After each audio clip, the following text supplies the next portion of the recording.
जी हां, बड़ी खबर गाजा से। गाजा पट्टी में हमास के ठिकानों पर इजराइल ने भीषण हमला किया है। इस वक्त की बड़ी खबर आपको बता रहे हैं, इजरायली हमले में हमास का मुख्यालय तबाह हो चुका है। इजरायली वायुसेना ने कई आतंकी ठिकानों को भी निशाना बनाया, उन्हें तबाह किया। इजरायली सेना ने अब तक हमास के 6 टॉप कमांडर्स को मार गिराया है। इस वक्त की बड़ी खबर आपको बता दें, गाजा में लगातार आईडीएफ का एयर स्ट्राइक जारी है। बिल्डअप एरिया में अब कॉम्बैट शुरू हो चुका है।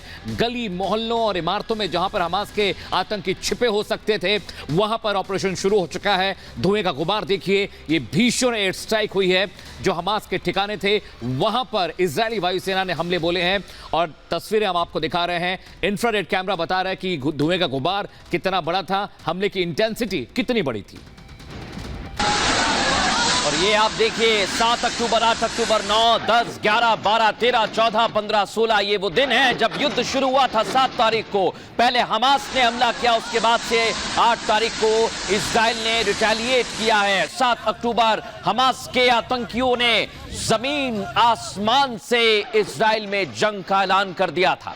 और आपको यह भी बता दें कि इजराइल ने आतंकियों के खिलाफ जंग को ऑपरेशन स्वाड नाम दिया था। इसके बाद गाजा पर इजराइल की बमबारी देखी गई। 27 से ज्यादा लोगों की मौत हुई, 10,000 से ज्यादा लोग अब तक घायल हो चुके हैं। और इजराइल का यह दावा है कि हमास के 6 टॉप कमांडर समेत 1500 से ज्यादा आतंकी मारे गए हैं। वहीं एयर स्ट्राइक के बाद इजराइल अब ग्राउंड अटैक की तैयारी कर रहा है। सलोनी, गाजा बॉर्डर पर सैकड़ों टैंक और करीब 3 लाख सैनिक अलर्ट मोड में तैनात हैं। अलग अलग तस्वीरों के जरिए किस तरह से 10 दिन ये भारी रहे हैं गाजा के लिए, ये हम आपको दिखा रहे हैं। और ये युद्ध और भीषण होने वाला है, क्योंकि अब कहा जा रहा है कि जमीनी जंग भी तेज होएगी, क्योंकि साफ तौर पर इजराइल ने जो बॉर्डर्स हैं वहां पर अब टैंकर्स तैनात कर दिए हैं और सैनिकों की तैनाती बढ़ा दी।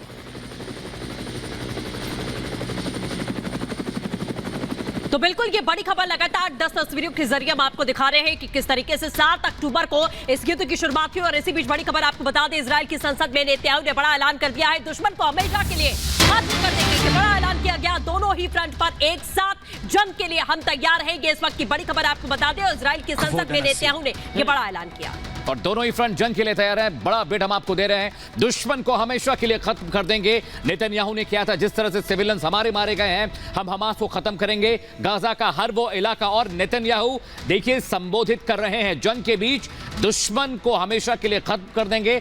सुनिए वो क्या कुछ कह रहे हैं। बड़ी बात यही है, दोनों फ्रंट पर एक साथ जंग के लिए तैयार है। आप देखिए, जब हमास ने हमला किया था तभी इजराइल ने कह दिया था कि हम गाजा की जमीन को समतल कर देंगे और इसके लिए तैयारी की गई। टॉप कमांडर्स को मौत के घाट उतार दिया है। मोसाद का ऑपरेशन लगातार जारी है और ये लाइव इस समय इजराइल में संबोधित कर रहे हैं प्रधानमंत्री बेंजामिन नेतन्याहू। एक यूनिफॉर्म गवर्नमेंट भी वहां पर बनी है और इस तरह से फैसले लिए जा रहे हैं जो हमास की सोच को नेस्ते नाबूद करने का काम करेगी। और ये ऐलान हो चुका है। सलोनी, बिल्कुल लगातार ये देख रहे हैं हम, नेतन्याहू जहां जाकर बॉर्डर एरियाज में सैनिकों से मुलाकात करें, वहीं ये भी उन्होंने कह दिया है कि समतल कर देंगे गाजा को। ग्राउंड जीरो से हमारे सहयोगी गुरसिमरन सिंह हमारे साथ सीधे जुड़ रहे हैं, उनका रुख कर लेते हैं। गुरसिमरन, जिस तरह की स्थिति बनी हुई है, लगातार जवाबी कार्रवाई तो जारी है, लेकिन इजराइल जमीनी जंग भी अब तेज करने वाला है, ऐसा लग रहा है।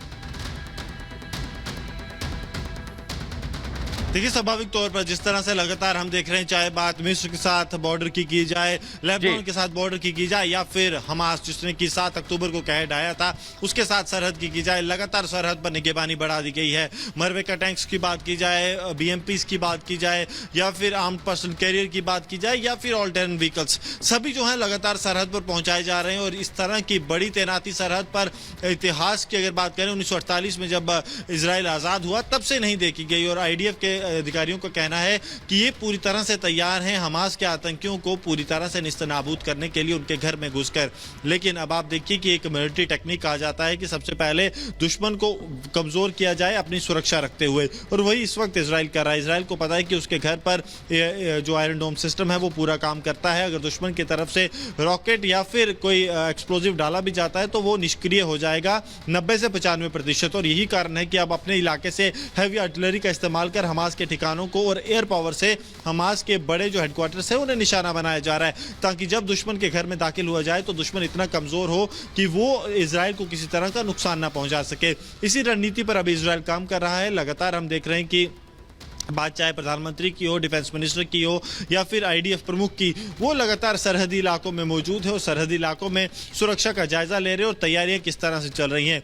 आज देर रात 8 बजे यानी कि भारतीय समय अनुसार 10:30 बजे एक अहम मीटिंग होने वाली है जो सिक्योरिटी कैबिनेट की मीटिंग है और माना जा रहा है कि उस मीटिंग में कुछ बड़ा निर्णय लिया जा सकता है, जिसके बाद ऑपरेशन आयरन स्वॉर्ड के दूसरे चरण यानी कि हमास के आतंकियों को गाजा पट्टी में जाकर किस तरह से निस्तनाबूद करना है उसकी शुरुआत होगी। देखिए पूरा विश्व इस वक्त टकटकी लगाए बैठा है कि इजराइल की तरफ से जो कहा जा रहा है कि घर में घुसकर मारा जाएगा, उस ऑपरेशन की कब शुरुआत होगी। हालांकि जिस तरह से अमेरिका की तरफ से सपोर्ट दिया गया, उसके बाद डिप्लोमेटिक चैनल्स ओपन किए गए हैं, तो उसके लगातार ये लगता है कि हर एक चीज को जो नजर में रखा जा रहा है, क्योंकि जब एक बार इन्वेजन होगा तो उसके बाद क्योंकि बातचीत के रास्ते भी ओपन होंगे, क्या वहां पर सरकार जो है वो बनवाई जाती है, कई मामले जो है वो सामने आएंगे इन्वेजन के बाद।